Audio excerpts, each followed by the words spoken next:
We sat awkwardly silent for a moment, until Agnes clears her throat, furrowing her brow. Then glancing up to Matthew, motioning her free hand towards me, she explains, "My new and now dear friend here has been having some difficulty." Matthew nods as he listens to Agnes carefully, while she continued to explain. "He's wished to provide a message to you all, but feared he would only further upset your household." His head jerks my way, brow creased, as he asks, "You weren't the one that knocked over the hutch, were you?" I glance at Agnes as we both cringe before I can turn back facing Matthew to answer.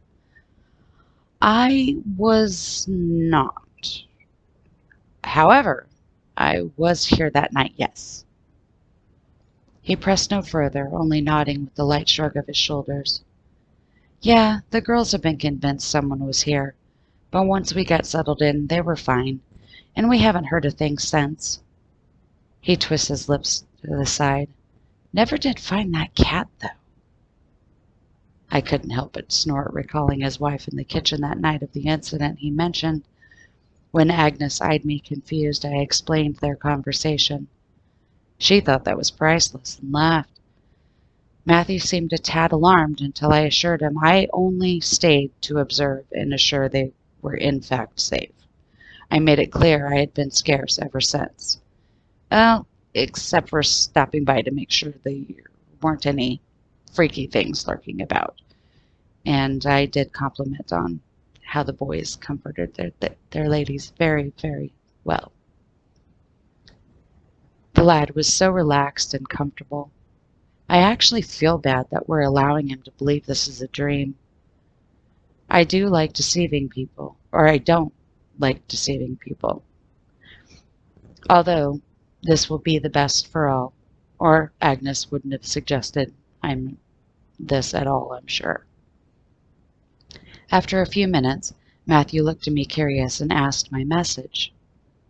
I have to admit, my mind instantly went blank. What was my message? So many stories to share that I believed would be comforting, welcoming. However, if they hear our story and the years we shared here, how would this ever truly be their home? Oh, this is killing me. I have so much to say, but really doubt I should. Remembering my great-great-grandnephew was just the other side of that wall, and holding tight still to wise Agnes's hand, the message was clear. Smiling up to Matthew, I offer the bow of my head. Really, I just wished to welcome you all. Our family had very special times in this home, and now I wish the same for yours. I avert my gaze, suddenly feeling sad. I guess sad to leave now that I had been heard. I was prepared for this, wasn't I? Agnes offers my hand a squeeze encouragingly, knowing I wish to continue. She possibly felt my sudden inner turmoil and was offering me comfort. I glanced back to Matthew. Cherish those moments and never forget to share, passing those on for generations to come. That is magic, son. He got this incredible twinkle in his eyes as a smile grew across his face. Thank you, Winston. I very much look forward to that. Agnes motions a hand towards Matthew, but she's speaking towards me. Matthew is a bit of a history buff. He's an accomplished storyteller. His recall of fact is impeccable. She eyes me coyly. I believe a love shared by you both. Matthew and I exchanged grins, having something in common. I take in a heavy breath, exhaling slowly as I smile back to Agnes. Well then, I am confident this old place is in very fit hands. Eyes suddenly wide, Matthew looks to Agnes. Wait, will you visit again? He truly seemed upset, and I felt awful now monopolizing this time with his aunt. Agnes nods with a giggle. I am never far from you, Matthew. Just think of me, and I will be there. He nods, standing as abruptly as we do. He tells us both good night and thank you before he turns to go back to his room, closing the door behind him as if simply returning to bed, just as Agnes had stated he would earlier. I blow out a breath of relief while Agnes giggles, releasing my hand, and I watch myself slowly fade out to my less solid form. We both go entirely into the kitchen and find my nephew. He smiles at me as we approach. That was very cool, Uncle Winston. I feel my head tilt to the side, smiling proud at hearing his words. Thank you. I bow my head before turning to speak to Agnes. On that note, I believe it is our turn to go now. Agnes clasps her hands before giving a slight smile. I know this sounds silly, but I do feel sad to see you go. Both of you. I chuckle, identifying with how she feels.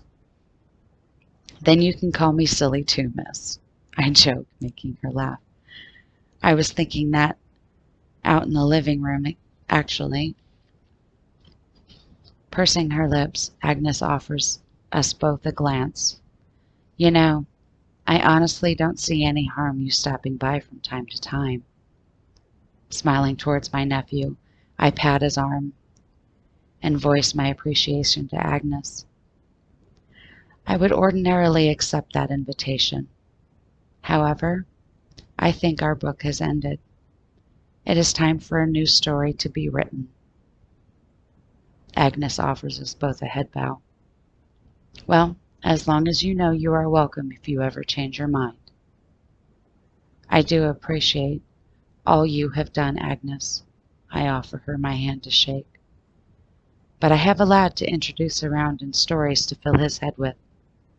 She giggles, giving a wave as I take my great-great-grandnephew's hand.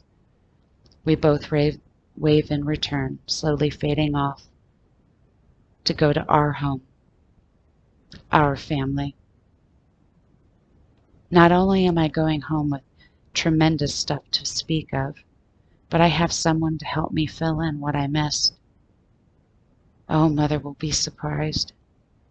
I can't wait to finally see all of their wonderful faces, to tell Felix his house is in great shape and with a wonderful family.